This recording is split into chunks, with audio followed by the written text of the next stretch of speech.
Bite the bullet. We all say it, right? It's just one of those phrases that's so baked into our language we never really stop to think about it. Well, today, we're going to do just that. We're going to dive deep into its surprisingly brutal origin. So let me ask you, you might say it before a tough meeting or maybe a difficult conversation, but do you have any clue where it actually comes from?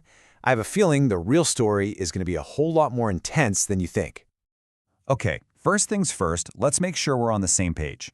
The modern definition is pretty straightforward. It means you're about to face something difficult, something you'd rather not do, with courage, because, well, you don't really have another choice. But trust me, that definition barely scratches the surface. Yeah, that's our modern kind of sanitized version of it. The real story, it's not just about being uncomfortable. It's about straight-up agony. So, let's get right into it. The gritty origin story. We have to travel back in time, way before modern medicine, to a place where pain, courage, and a literal piece of lead met in the most dramatic way you can imagine.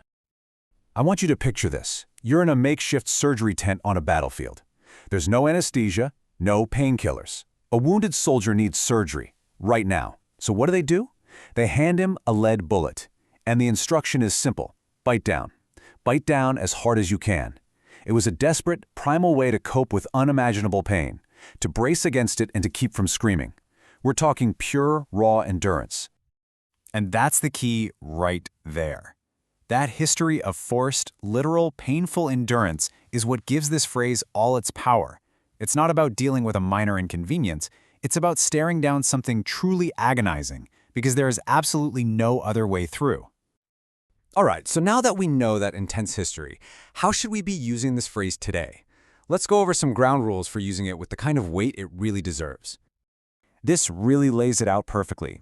You bite the bullet when you have to face a truly unavoidable hardship, like making a painful but necessary decision to save a business. But you don't bite the bullet because you're stuck in traffic. Come on, that's just an annoyance. The phrase demands a situation where you have no other choice, and you have to dig deep for some real courage.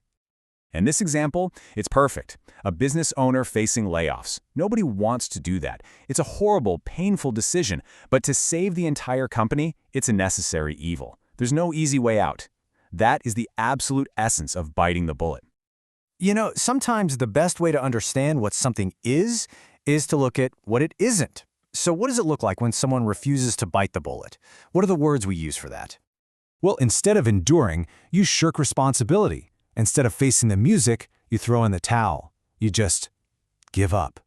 All of these, running from your problems, avoiding the issue, they are the complete opposite of biting the bullet. They're all about choosing to retreat, whereas our phrase is about finding the courage to advance. So when you really get down to it, this phrase is so much more than just getting through a bad day. It's about finding courage when courage is the only thing you have left. It's a powerful nod to our ability to be resilient when things get incredibly tough. So I'll leave you with this.